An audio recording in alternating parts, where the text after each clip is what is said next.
your faith. And this salvation is not of yourselves, of your own doing. It came not through your own striving, but it is the gift of God. Not because of works, not the fulfillment of the law's demands, lest any man should boast. It is not the result of what anyone can possibly do, so no one can pride himself in it or take glory to himself. For we are God's workmanship, His own handiwork, recreated in Christ Jesus, born anew, that we may do those good works which God predestined. He planned beforehand for us, taking paths which He prepared ahead of time, that we should walk in them, living the good life which He prearranged and made ready for us to live. Vincent says the following: God prearranged a sphere of moral action for us to walk in.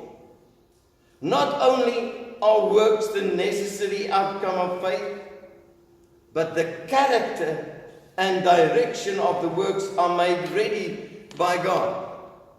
Expositors of the word says, before He created us in Christ, by our conversion, He had destined these good works and made them ready for us in His purpose and decree. God made ready works for you and me to walk in. He decreed that. There is the unseen source from which they spring, and there is their final explanation. What am I saying? Do we always understand the whys of God works in our lives? Verstaan ons altyd die hoekoms?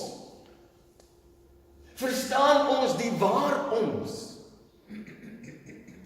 Nee. Expositors comments. God's purpose in the place which He gave to good works in His decree was that they should actually and habitually be done by us. He did not give those good works for us to just look at them and dream about them and think about them and talk about them. No, He gave it to us so that we should do them, to walk in them. His final object was to make good works the very element of our life, the domain in which our action should move. Miskien klink dit nou baie geleerd, ek is nie so geleerd nie, dis hierdie ouens. Maar dit maak vir my sin. God het dit voorberei. In Petrus staan daar, God het ons alles gegee wat kan dien tot die godsvrug en die lewe. As hy dit vir ons gegee het, wat doen ons dan? Jy weet, as jy siek is en jy gaan dokter toe en hy gee vir jou 'n voorskrif, dan kan jy 'n paar dinge doen met die voorskrif. Jy kan hom daar op die bedkassie sit en sê, die dokter het my gesien en die dokter het vir my 'n voorskrif gegee en prys die Here, daar's die voorskrif. En dan môreoggend kan jy weer kyk en sê, die dokter het my gesien en hy het vir my 'n voorskrif gegee.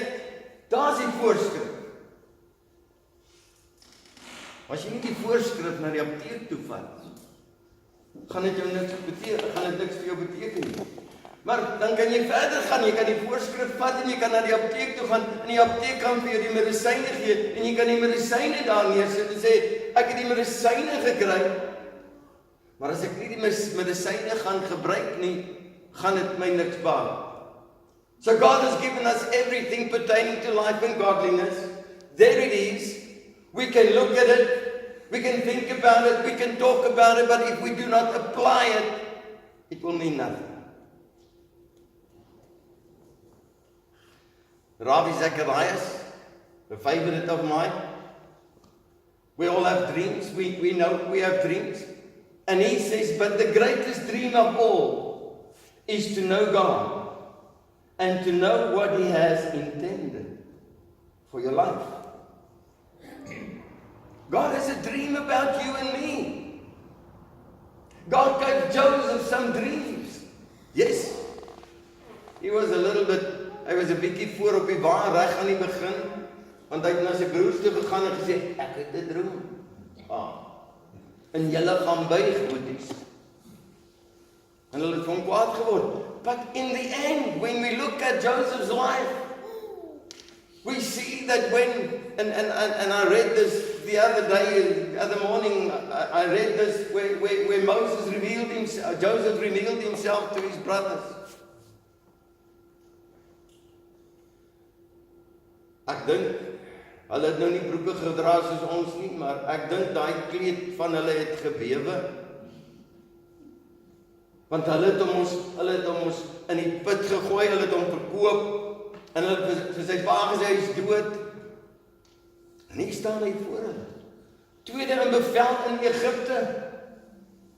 Iemand met mag om hulle te vernietig met 'n woord. En toe Jakob oorlede is, toe Jakob nou dood is en hy begrawe, wat 'n begrafnis was dit gewees? Gaan kyk bietjie. Daar was 'n groot optrek uit Egipte na die land waar Jakob begrawe was. Maar toe hulle terugkom, toe is hierdie broers van Jakob, toe is hierdie broers van Josef weer benoud. Toe gaan hulle na hom toe en hulle sê, jou pa het gesê, jy moet nie optree teenoor ons. En Josef het hulle gesê, julle, but what you intended for bad, God used for good. God was heeltyd daar. Dit was in God se plan gewees om Josef te laat gaan, die hele pad wat hy gegaan het, om aan die einde van die dag te sit op die troon, tweede in bevel. Attainment and contentment. We often find out too late in life that attaining a pursuit and finding fulfillment are not necessarily the same thing. We pursue certain things, we pursue certain dreams, we pursue certain ideas. And when we find that we are not fulfilled. It is possible to find meaning in life without some extraordinary success. On the other hand, extraordinary success does not always bring about meaning and fulfillment. Wat ons aan die begin ook gesê het. There are people that seem so happy. Now listen to this. There are people that seem so happy and fulfilled. But if one can look closer, you would find a person very unhappy underneath. Because we attain certain levels of success, we have this idea, we have this aura about us. Hierdie gedagte, jy kyk na hulle en jy sien en jy dink, maar daai ou moet sekerlik baie gelukkig wees. Ek lees in 'n boek wat ek nou gekry het van Ravi Zacharias. Hy moes gaan praat by wat is hierdie Amerikaanse basketbal ouens, groot storie in Amerika. En hy moes gaan praat by met die ouens en hy het gedag, jy weet, ek is eintlik maar niks nie. En hierdie ouens is almal baie suksesvol. Hy sê, en toe hy klaar gepraat het, kom daar een ou nog, die beste. En hy sê vir my, ek wil net vir jou sê, die ou breek uit in traan, breaks down in tears. And he says, what you see on the outside is not what I feel on the inside. There's an emptiness. All of us have a calling. All of us are called. And when we find that calling, we will be fulfilled, content, and happy. Many people never find their calling. Others find it after many, many failures.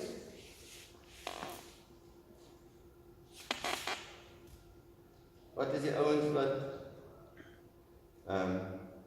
een of ander groot Colgate, weet jy wat dit Colgate?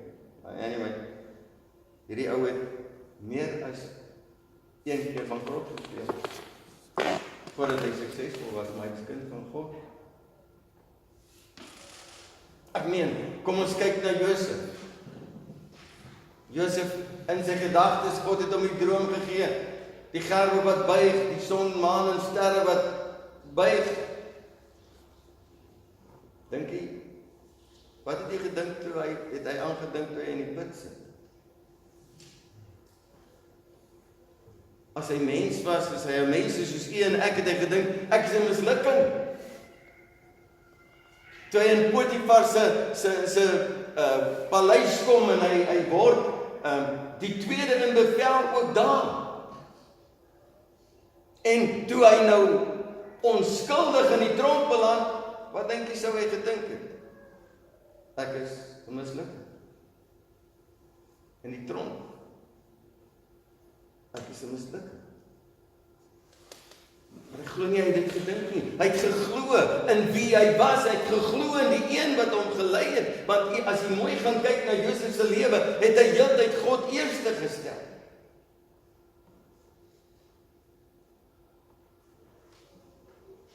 And sometimes it may take a lifetime to find God's calling in our lives. Wat is 'n roeping? En weer eens, ek hou van hoe Rabbi Zacharias dit stel. A calling is simply God shaping of your burden and beckoning you to know your service to Him in the place and pursuit of His choosing. Not mine. Nie myne nie. Dit gaan nie oor wat ek wil nie. Dit gaan oor wat God wil. En dieselfde geld vir ons in hierdie land waarin ons lewe. Ons moet God se aangesig soek, sodat ons kan weet wat ons moet doen en wanneer ons wat moet doen. Om jou plek te vind wat jy die Here kan dien, is die sleutel om waar te neem hoe God dan alles in jou lewe ten goeie laat meewerk. Tot jou voordeel. Dit is wanneer jy gemaklik is in wat en hoe jy bedien. Nou onmiddellik sal jy vir my sê, maar ek is nie in die bediening nie. Ek het 'n surprise vir jou. Maak nie saak wat jou beroep is nie, maar jy's in die bediening, want jy is geroep om in die beroep wat jy is, te lewe in jou roeping. Almal van ons is in die bediening, maak nie saak wat ons beroep is nie. God se roeping is ook nie altyd aantreklik nie, want jy sit dalk in 'n plek en jy dink, Here, hoe kan ek in hierdie plek my roeping uitleef? En dit is nie iets wat jy graag sou wil doen nie, maar dit groei nogal op jou. En wanneer jy dit besef, maak dit nie saak wat die koste daaraan verbonde is. To live out your calling is going to cost you something. Dat het Paulus gekos. Handelinge 7, vers 57, ons ken die storie. Dis waar Stefanus het verklaar en hulle het hom gevang. En hulle het hom nou gesê, hy moet gestenig word. Maar hulle het met 'n groot stem geskreeu en hulle ore toegestop en soos een man op hom aangestorm. En hulle het hom buitekant die stad uitgewerp en hom gestenig. En die getuies het hulle klere neergelê by die voete van 'n jong man met die naam van Saulus. En hulle het Stefanus gestenig terwyl hy die Here aanroep en sê, Here Jesus, ontvang my gees. En hy het op sy knieë neergeval en met 'n groot stem uitgeroep, Here, reken hulle hierdie sonde nie toe nie. En met die woorde het hy ontslaa. Hulle lê hulle klere neer by 'n jong man, aan die voete van 'n jong man met die naam van Saulus. Hierdie Saulus aanskou dit wat die Here besig is om te doen in 'n man met die naam van Stefanus.